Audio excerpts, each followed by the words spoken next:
Hi, I'm going to talk today about the ACEs study. ACEs stands for Adverse Childhood Experiences, and how schools can act as a protective factor for children who've been adversely affected early on in life. The term ACEs originated from the Child Development Center CASA study conducted in California in the mid-1990s. It stands as one of the largest investigations of childhood abuse and neglect and their effect on well-being in later life. The study summary tells us that ACEs are common across all populations. Almost 2/3 of study participants reported at least one ACE, and 1 in 5 reported 3 or more ACEs. And some populations are more vulnerable to experiencing ACEs because of the social and economic conditions in which they live, earn, play and work. The idea and study of ACEs has been taken up around the world, including the UK, and has produced similar results.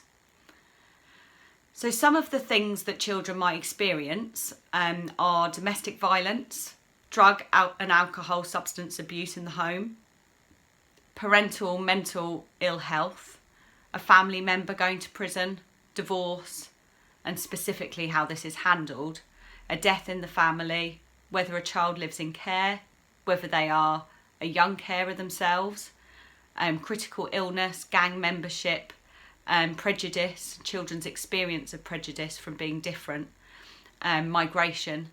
These are some of the childhood experiences that can have impacts.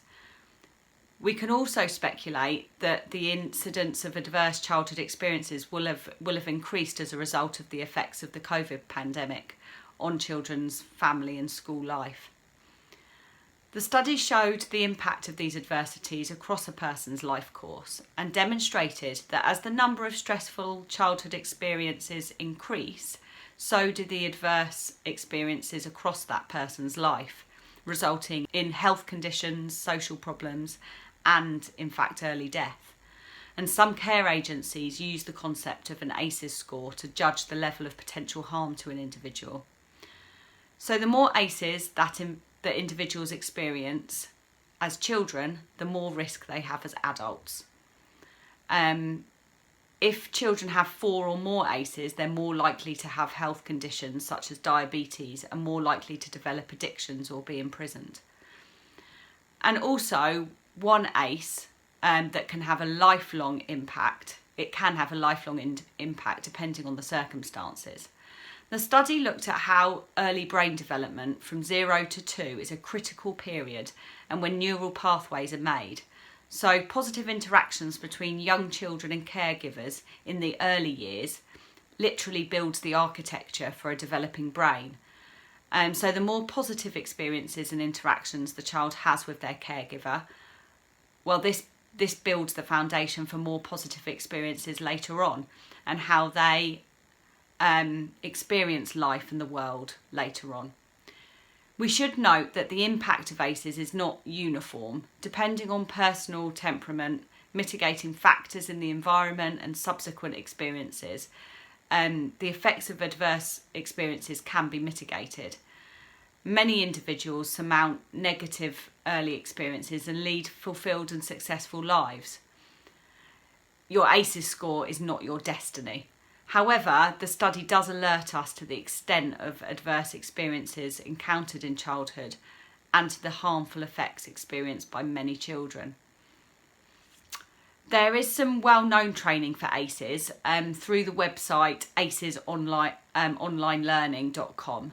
And through that we can become aware of the risk factors and see our part as teachers in becoming protective factors and building resilience in young people.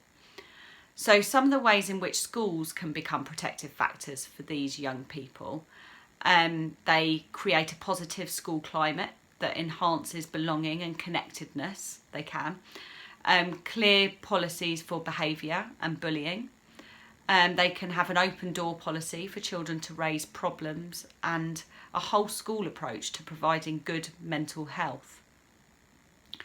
A young person's relationship with their teacher can be a protective factor also for these adverse childhood experiences. Our ability to stay calm and positive with difficult behaviours, to set clear limits and to model appropriate behaviours all play a part. And when in the classroom, thinking about how these adverse childhood experiences can affect children, it's helpful to look at that child's behaviour through a trauma-informed lens. So when that child is showing really difficult behaviour, it's hard to engage them. It's affecting the rest of the class is becoming disruptive. Instead of thinking, what's wrong with you? If we can think what's happened to you in your life that has led you to behaving like this, then I found that in that moment it helps me not to take that student's behaviour too personally. It gives me perspective to think about how I can be supportive and what this child might need in this moment, and moving forward along across the rest of the year while they're in my class. Thank you.